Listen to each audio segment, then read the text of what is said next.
Bom dia a todos os ouvintes, apreciadores da verdade. Quem vos fala é o irmão Sérgio, da PIB de São Pedro, que existe nesse local para amar a Deus, servir uns aos outros e alcançar pessoas para Cristo.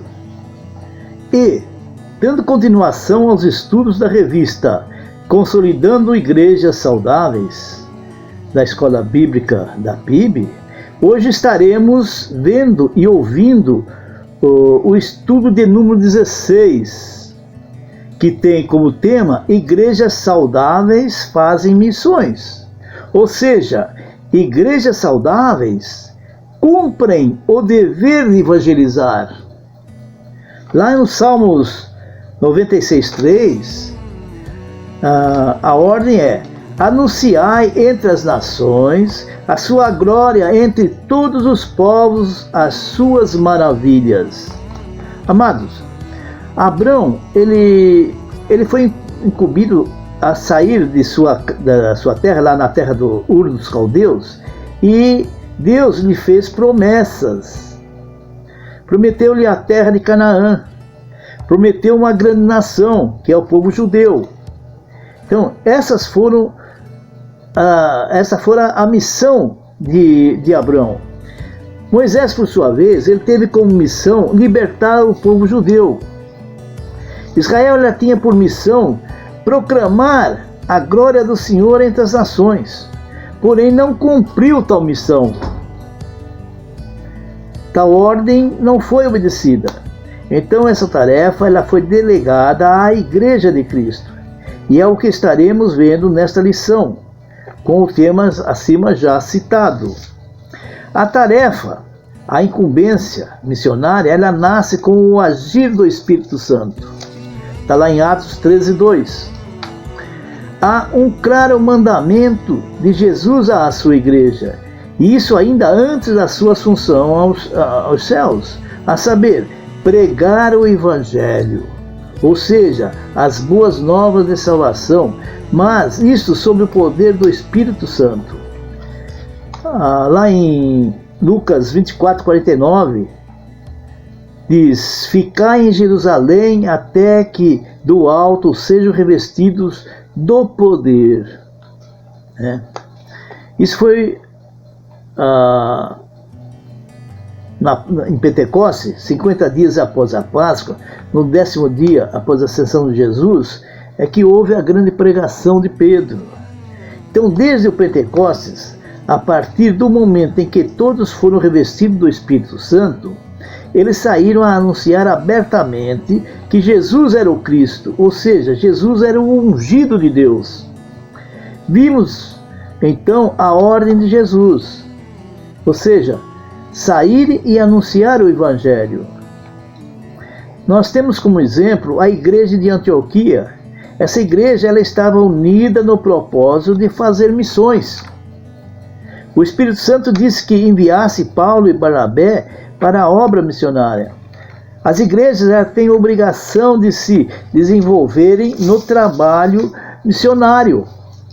Aliás, a igreja somos nós e, portanto, cada um de nós temos essa obrigação. Isso pode ser feito da seguinte maneira: missões urbanas, que nós mesmos podemos fazer, missões em regiões remotas, onde podemos cooperar financeiramente, ou, se pudermos, presencialmente. Missões em regiões de catástrofe, onde podemos nos fazer presentes através da denominação ou até mesmo com nossa presença. Missões para criança, adolescentes, jovens, idosos, etc., através de orientações da própria denominação, da própria igreja em que servimos. Na história das grandes incursões missionárias, nós conseguimos identificar que o primeiro impulso para missões era deflagrado com o derramar do Espírito Santo. Os moravianos, ou seja, a igreja dos irmãos morávios, eles oraram por 100 anos. 100 anos. E muitos dos seus missionários iam trabalhar como escravos para poder evangelizar em outros países. será que nós estaríamos dispostos a nos escravizar para salvar as pessoas lá fora? No século XVIII, vários homens e mulheres de Deus, eles davam suas vidas nos campos de missões. E isso inflamavam as igrejas a enviarem ainda mais missionários. Será que, eu sabendo que meu irmão foi morto lá por causa da palavra, será que eu iria aceitar aí eu ocupar o lugar dele lá? É difícil. Só por Deus mesmo. Então a chave para missões, ela está na palavra. Antigo e Novo Testamento, eles contêm inúmeras passagens que servem de fundamento para se fazer missões. Por exemplo, a chamada de Abrão, como vemos lá em Gênesis 12, 1 a 8, é uma sólida base bíblica para missões. Nele seriam abençoadas todas as famílias da terra. Está lá em Gênesis 12, 2, 3, 22, 18, 26, 2, 4, 28, 13 a 14.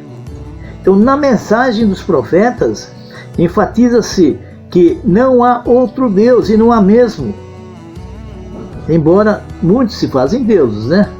Senão o Senhor,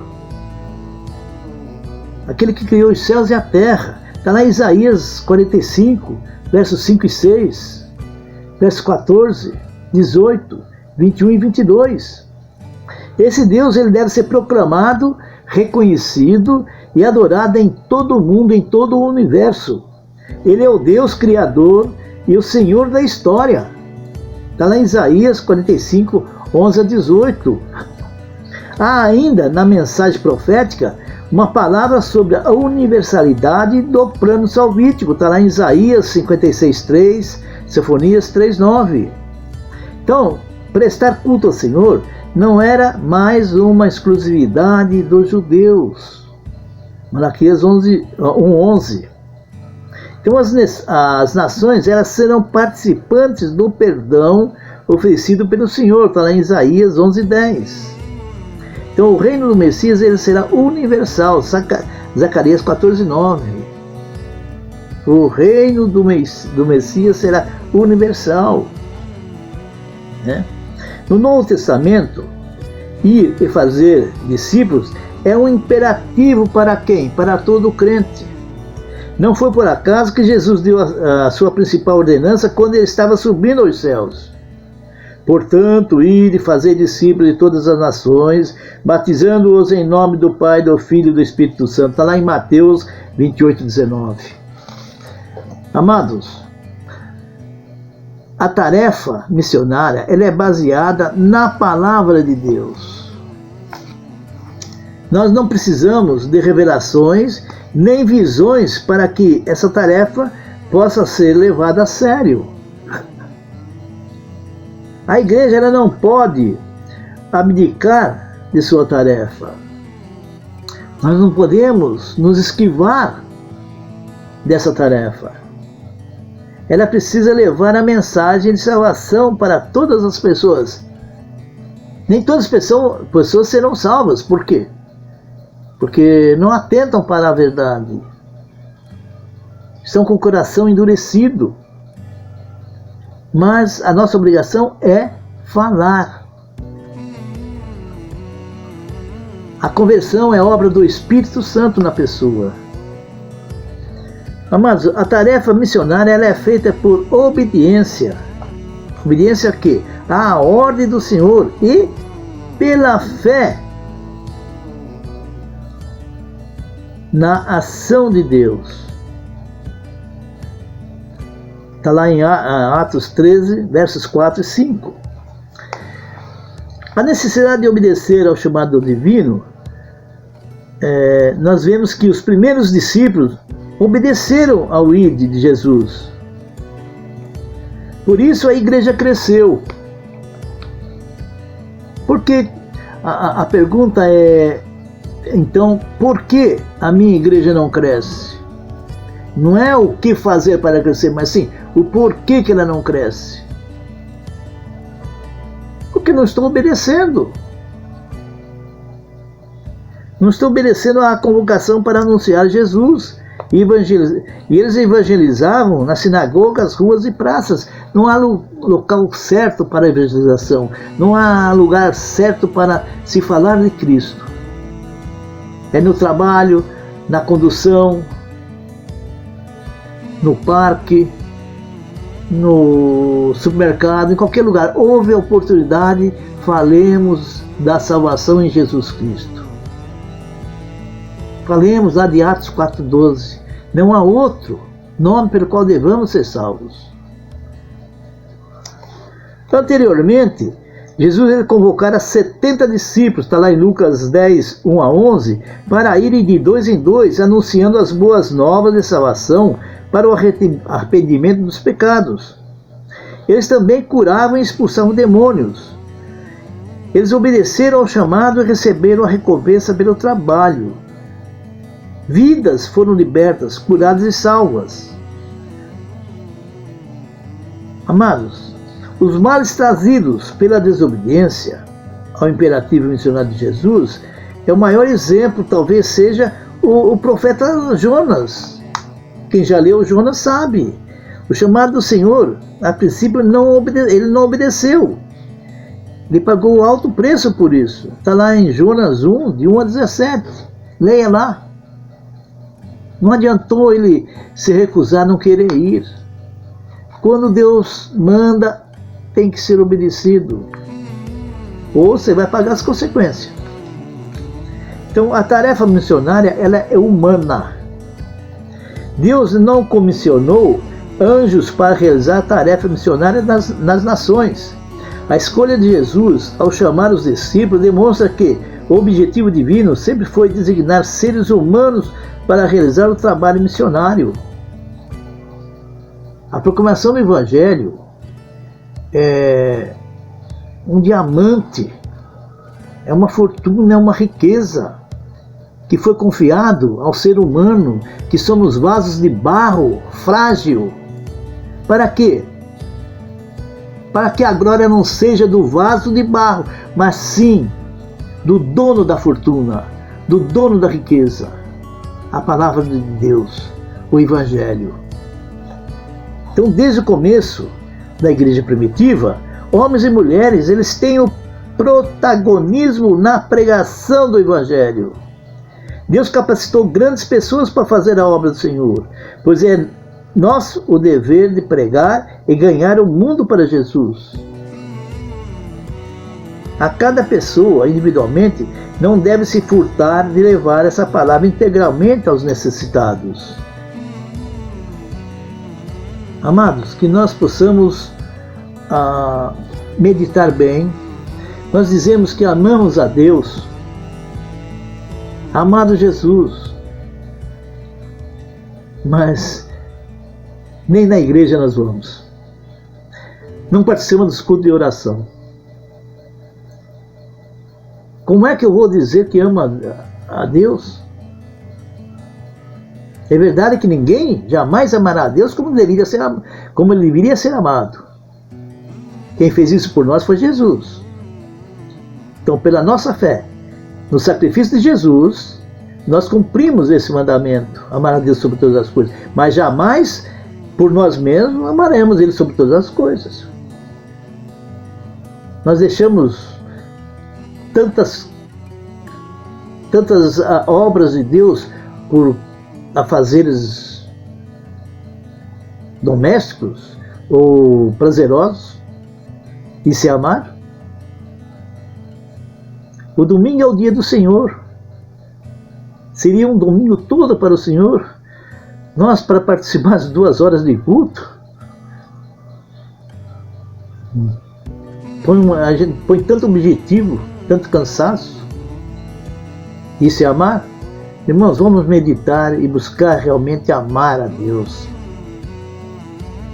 Que Deus nos abençoe, não só a mim, mas a todos que ouviram essa mensagem. Amém? Boa semana a todos. Jesus disse: Ide e faça discípulos.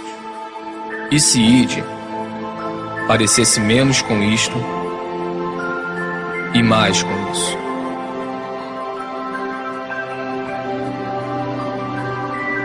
E se fazer discípulos parecesse menos com isto e mais com isso.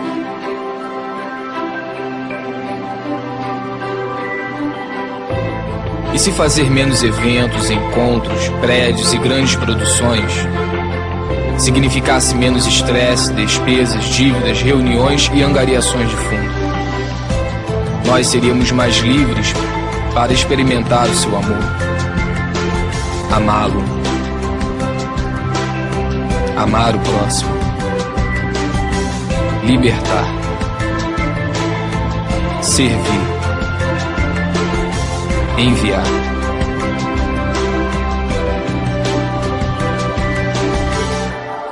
E se ao invés de fazer concertos, bazares, palestras, boletins e erguer prédios, nós fizéssemos mais discípulos para amar, cuidar e ensinar as pessoas,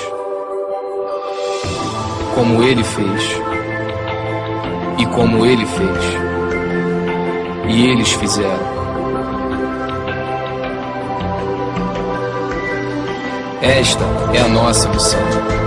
Este é o grande chamado. Amar, libertar, servir, ir onde se fizer necessário. Isto é discipulado. Isto é igreja.